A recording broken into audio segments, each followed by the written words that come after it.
Cassio Pikachu and I'm one of your hosts. Today on the show, we're going to take you to a sushi restaurant, a mosque, and even a landfill. But for that and more, here's my co-host.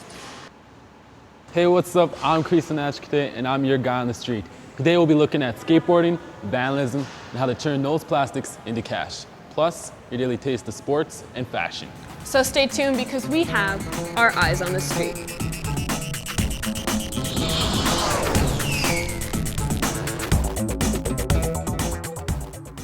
Our first story is about skateboarding. Has it gotten a bad rap? The boards have changed, the tricks are different, but people still think it's the bad boy sport of the 80s. Joseph Cook looks to see if attitudes are changing about a new skate park here in the Queen City.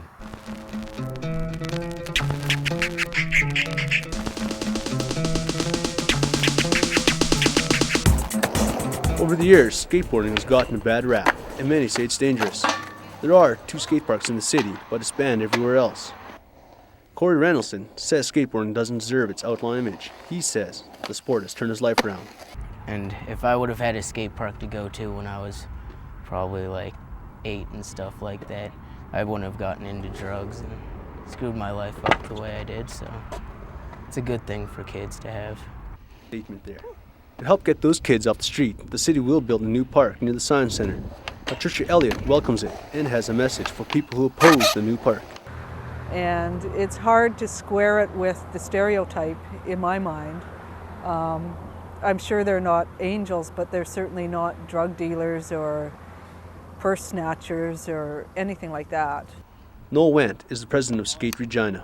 He says the demand is increasing, and even with the new park, it won't be enough. Just you think about it, the amount of kids that are skateboarding nowadays and how many facilities are there, you know. We've got an indoor one and an outdoor one, you know. The amount of kids that skateboard compared to what's provided for them facility-wise it's pretty ridiculous, really. So the city is hoping to begin construction this fall and should be completed in the following spring, giving hundreds of youth the opportunity to put their best foot forward. I'm Joseph Cook, my eye on the street.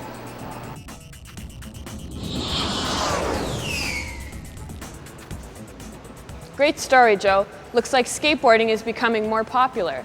Now, raw fish and seaweed sound appetizing? Not really. But the popularity of sushi is also on the rise in Saskatchewan. Delaney Windigo stopped by a Regina Japanese restaurant to see what's up. It's a delicacy in some countries, but it took time for sushi to become popular in North America. Ken Lee is a chef at Hanabi, a sushi restaurant in Regina. Starting from the Japan, but it's getting popular to the Asia, and so now it's come to the Canada, and white people eat it. Made up of raw fish, vinegar rice, wasabi, and other light treats, this dish dates back to the 7th century Japan and is part of the rich culinary history of that country. Lee says now it's becoming a tasty tidbit here in Saskatchewan. This is something new culture for Saskatchewan people, so it's really good for diet. So totally healthy, good for diet. I guess that's the trend nowadays. But many people here don't think as much about the cultural aspect of sushi. It's the health value that attracts most people. People are much more health conscious these days and enjoy the fact that sushi is low fat and loaded with nutrients. And I think more people are more inclined to try it now because they know it's healthy. I don't really eat sushi very often. Oh. Not the real sushi, but I heard it's healthy. Whether enjoying culture or eating better, sushi is a unique dining experience in Saskatchewan. I'm Delaney Windigo, and I got my eye on the street. Looking good, Delaney. Now, on a more serious note, earlier this month, 17 men appeared in an Ontario courtroom on terrorism-related charges. The men are accused of plotting to blow up Canadian buildings and even behead the Prime Minister. Here at home, these events have everyone talking about the risks in Saskatchewan. Blue Pelche finds out more. News of the arrest shocked people across the country. Many believed Canada was immune from terrorism. In Regina, many say they're still not concerned about their security. No, I don't think Canada has to be worried about threats from terrorism. I think it's been blown out of proportion a little bit. I mean, you could kind of expect those things, but I guess you just don't want to admit that it could ever happen in our homeland.